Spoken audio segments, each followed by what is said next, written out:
Ce chapitre est avec le précédent dans le même rapport que les complaintes sur Tyr et sur l'Égypte avec l'annonce de leur jugement.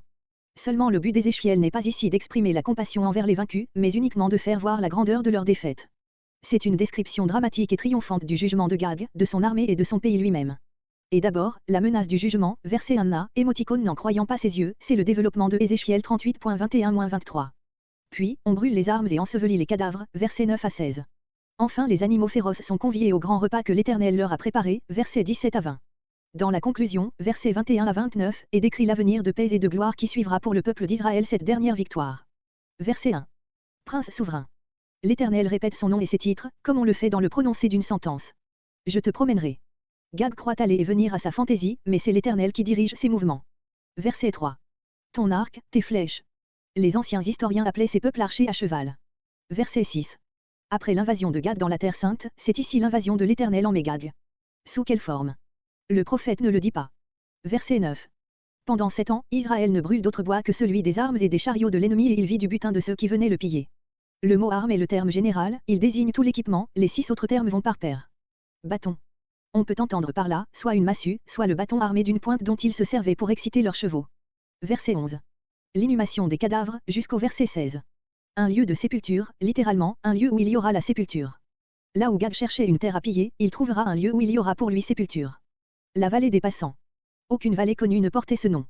On a supposé qu'il désignait l'endroit où les voyageurs passaient le Jourdain près de Jéricho, mais cet endroit est une plaine, non une vallée. D'ailleurs, le prophète ajoute, à l'orient de la mer, morte, or il eût fallu dire dans ce sens, au nord de la mer. Si nous partons de ces mots, à l'orient de la mer, nous placerons la vallée dans le pays de Moab. Là passe une route de caravane des plus fréquentées, allant du nord au sud, de Dama à la mer Rouge et en Arabie, ce pourrait être l'origine du nom, vallée des passants. Mais il est peu probable que le prophète fasse allusion à cette route assez éloignée de la mer et qu'il l'appelle une vallée. Ce nom de vallée des passants ne serait-il point formé par Ézéchiel lui-même et ses passants ne seraient-ils pas dans sa pensée les hordes de Gad qui ne traversaient les pays que pour les ravager? On enterrera tous ces cadavres dans l'une des vallées situées sur la rive orientale de la mer Morte, en dehors, mais sur les confins de la Terre Sainte, qui ne doit pas être souillée par cette multitude de cadavres.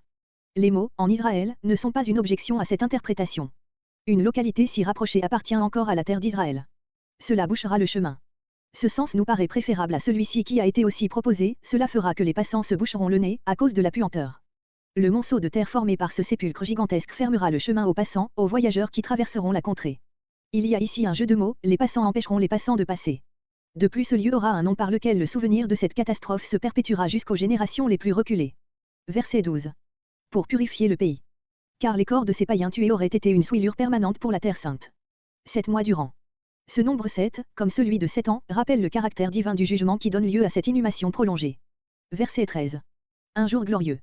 La gloire de cette œuvre appartient tout à Dieu qui a tout fait, mais elle est partagée par ceux en faveur de qui il l'a fait. Verset 14. Les 7 mois une fois écoulés, le peuple cessera d'enterrer, mais on désignera des hommes exprès pour rechercher les cadavres, non aperçus jusqu'ici, dont la présence pourrait souiller encore le pays. Verset 15. Les passants passeront.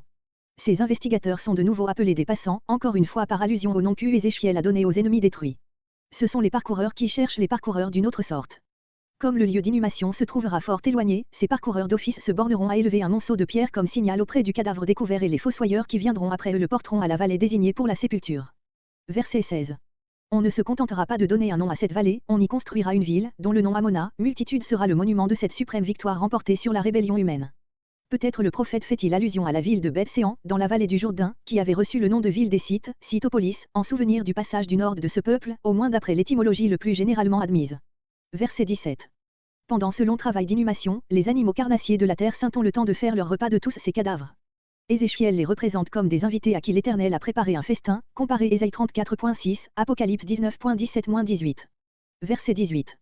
Béliers, agneaux et boucs, toute la hiérarchie des compagnons de Gag, depuis les chefs jusqu'aux simples soldats. Verset 21.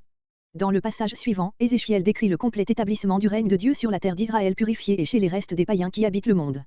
Toutes les nations comprendront maintenant que ce n'était pas par l'impuissance de son Dieu qu'Israël avait subi de si terribles exils, mais que c'était à cause de ses défections volontaires que ce Dieu l'avait châtié de la sorte. Verset 25. La maison d'Israël elle-même, arrivée au terme de ses longues souffrances, reconnaît la sainte fidélité de son Dieu et jouit à jamais, dans la totalité de ses membres, de l'état parfait que crée en eux l'Esprit de Dieu. Il faudrait être bien inexpérimenté dans l'étude de la prophétie pour ne pas comprendre que sous cette multitude de détails matériels et de figures étranges se cachent des intuitions morales saintes et sublimes qu'elle a voulu à la fois révéler et déguiser afin de les laisser deviner, comparez Zacharie 14.20-21 et tant d'autres passages analogues. Le passage parallèle de l'Apocalypse jette une lumière sur le sens véritable de ce tableau.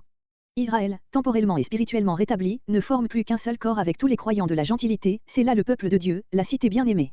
Mais un reste de révolte habite encore dans le cœur de l'humanité, il doit se manifester pour être détruit. C'est ce suprême effort du mal qui est représenté sous l'image de la lutte décrite ici par le prophète. Le jugement qui frappe Gad n'est autre que celui qui amènera la purification complète de l'univers moral et fraiera la voie au renouvellement de toutes choses. C'est donc ici le parallèle d'Ésaïe 66.24, la nécropole mystérieuse d'Amona, avec son colossal sépulcre, ne paraît être autre que ce lieu de condamnation, où le ver ne meurt point et où le feu ne s'éteint point, le gai un homme de la terre à jamais sanctifié. On comprend ainsi cette antithèse, pas un seul cadavre oublié, verset 15, et pas un seul fidèle laissé en arrière, verset 28. Le triage définitif est consommé, comparé Apocalypse 20.11-15. Ainsi le terrain est enfin déblayé pour l'apparition de l'édifice parfait, pour l'exaucement de la troisième demande de l'oraison dominicale.